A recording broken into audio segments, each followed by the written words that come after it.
High, আমি SG sir, এসজিএসসিসি থেকে।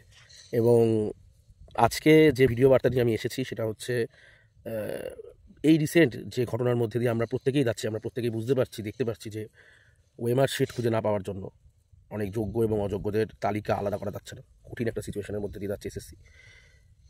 Food এসআইয়ের মতো পরীক্ষাতেও আমরা দেখেছি দেদার প্রশ্ন মার্কেটে ঘুরে বেড়াচ্ছে।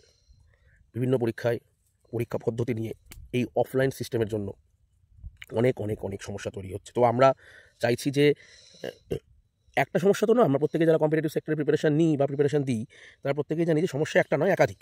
তো তার মধ্যে একটা গুরুত্বপূর্ণ সমস্যা এই অফলাইন এবং অনলাইন এক্সামের মধ্যে পার্থক্যটা যতটা আছে সেরকম। তো অফলাইন এক্সামের বদলে আমরা অনলাইন এক্সাম হোক এটাই চাইছি। আগামী পুলিশ রিক্রুটমেন্ট বোর্ডের যে এক্সামগুলো রয়েছে আমরা চাইছি যাতে এই রকম অন্যান্য বোর্ডে যে সমস্যা তৈরি হয়েছে সেই একই সমস্যা যেন পিআরবিতে গিয়ে তৈরি না হয়। তো যেগুলো আমরা মূলত দেখতে পারি টিসিএস যে পরীক্ষাগুলো কন্ডাক্ট করে এসএসসি রেলের, সেখানে যতটা গার্ড থাকে, যেভাবে যে মডিউলের মধ্যে দিয়ে চেকিং হয়, তারপরে পরীক্ষা শুরু হয়, অনলাইন পরীক্ষা হয়, তার কিছুদিনের মধ্যে একটা রেজাল্ট পাওয়া যায় এবং দেখা যায় যে সে কোনটায় রাইট করেছে এবং সে কোনটা ভুল করেছে, কী হওয়া উচিত সঠিক উত্তর এবং কী হয়েছে তার অ্যান্সার কিটা আপলোড হয়ে যায়। মানে অফলাইন হলে তো প্রত্যেকের ওএমআর শিট আপলোড করা, স্ক্যান করা, প্রতিটা প্রশ্নের সাথে সাথে সেটা বসানো, এটা একটা সময় সাপেক্ষ ব্যাপার। তো তার থেকে যদি অনলাইন সিস্টেমটা নিয়ে আসা যায় তাহলে কী হবে, অন্তত সময়টা বাঁচবে, পরীক্ষা ব্যবস্থা তাড়াতাড়ি হবে, স্বচ্ছ হবে, স্পিড আসবে পরীক্ষা ব্যবস্থার মধ্যে। একটা ছেলে জানতে পারবে যে সে কী অ্যান্সার দিয়েছে আর কোনটা ঠিক হয়েছে এবং কোনটা ভুল হয়েছে। কারণ অনেক ছেলেমেয়ে আছে যারা একই সাথে হয়তো এবছর আরপিএফের এক্সামও দেবে, আবার একই সাথে হয়তো পুলিশের এক্সামও দেবে, একই সাথে হয়তো সে এসএসসি জিডিও দেবে, আবার হয়তো কেউ তার সাথে সাথে হয়তো কেপিও দিচ্ছে।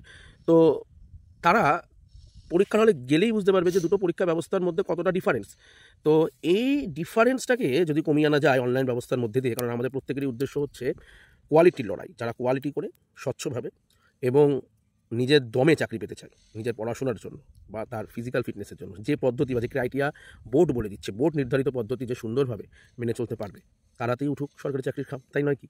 তো সেই জন্যই আমরা চাইছি অনলাইন এক্সাম। তো যারা যারা মনে করছে আমাদের এই পরীক্ষা ব্যবস্থাটা অনলাইনে হওয়া প্রয়োজন তারা যুক্ত হতে পারো আমাদের সাথে, আমাদের টিমের সাথে, কমিউনিটির সাথে।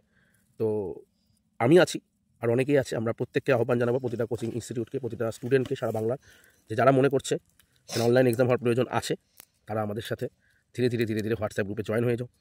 আমি লিঙ্ক দিয়ে দিচ্ছি, এই ভিডিওটার সাথেই তুমি ডেসক্রিপশানে লিঙ্ক পেয়ে যাবে, সেই লিঙ্কের মাধ্যমে জয়েন হয়ে যাও।